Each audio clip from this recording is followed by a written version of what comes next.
లో మహిళలకు కూడా కోటా ఇచ్చాము ఈ కేబినెట్ లో అని చూపించే విషయంలో పురంధేశ్వరి గారికి పదవి దక్కబోతోంది అనేది ప్రచారం. నిజంగా ఆంధ్రప్రదేశ్ కి నిజంగా ఇవ్వాలి అని అనుకుంటే ఆమె పేరు బలంగా వినిపిస్తోందా? అంటే ఇవన్నీ వామపక్ష ఊహాజనితమైనటువంటి కథనాలు తప్పించి ఏమీ లేదు. మోడీ ఏమనుకుంటాడో ఎవడికి తెలియదు, అమిత్ షా ఏం చేస్తాడో ఎవడికి తెలియదు. ఈ రోజు వరకు నోట్ల రద్దు దగ్గర నుంచి జిఎస్టీ బిల్లు దాకా ఏ ఒక్కటి ముందు బయటికి చెప్పి చేయలేదు. అకస్మాత్తుగానే తీసుకొచ్చారు. ఇంకోటి మహిళా రిజర్వేషన్ బిల్లు అన్నటువంటిది ఇప్పుడు తీసుకొస్తారని నేను అనుకోను, ఈ సెషన్లో కాదు.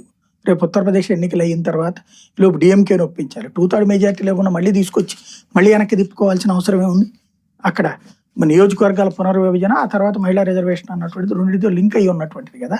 కాబట్టి ఏం చేయరు. ఇంకోటి పురంధేశ్వరి, వాస్తవంగా ఆవిడ బీజేపీ రాష్ట్ర అధ్యక్షురాలుగా ఉన్నప్పుడే ఇవ్వలేదు పదవి. ఇప్పుడు ఇవ్వాలి అనుకుంటే ఇస్తారు, ఇవ్వకూడదు అనుకుంటే ఎవరు ప్రత్యేకించి ఇస్తామని ముందు చెప్పరు, ఎవరని ముందు చెప్పరు. ఇప్పుడు మన శ్రీనివాస్ వర్మ ఉంది, ఆయనకి ముందు రోజు నైట్ ఫోన్ వచ్చింది. నాకున్న సమాచారం వరకు ముందు రోజు నైట్ ఫోన్ వచ్చింది. అప్పటికి వీళ్ళ నలుగురు కూడా ఏమి అర్థం కాలేదు, ముగ్గురికి కూడా ఏంటి మన పరిస్థితి అన్నటువంటి.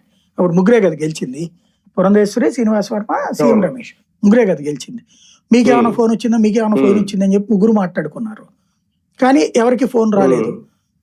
ఏంటి మనం ఎవరిని అడగాలి, ఏమో లే రేపు పొద్దున మనందరం కూర్చుని టిఫిన్ చేద్దాంలే అనుకున్నారు ముందు రోజు నైట్.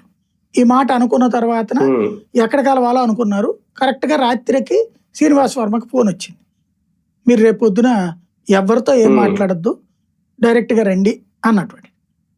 ఆ బయలుదేరేటప్పుడు కూడా ఫోన్ చేసి మీరు ఎవరితో ఫోన్ మాట్లాడద్దు, ఎక్కడికి పోవద్దు, ఇంకా నేరుగా ఇటు వచ్చేయండి అని చెప్పారు. వెళ్ళిపోయాడు ఈయన అక్కడికి. వెళ్ళిన తర్వాత చివరికి వాళ్ళ ఆవిడకి కూడా చెప్పలేదు తెలుసు, మీ ఇంట్లో వాళ్ళకి కూడా చెప్పొద్దని చెప్పారు వాళ్ళు. మీ ఇంట్లో వాళ్ళకి కూడా చెప్పొద్దు, లేకపోతే కనుక తీసుకెళ్తారు కదా. అదే తీసుకెళ్ళలేదు కదా. అదే వీళ్ళ ఫ్యామిలీలు వెళ్ళాయి,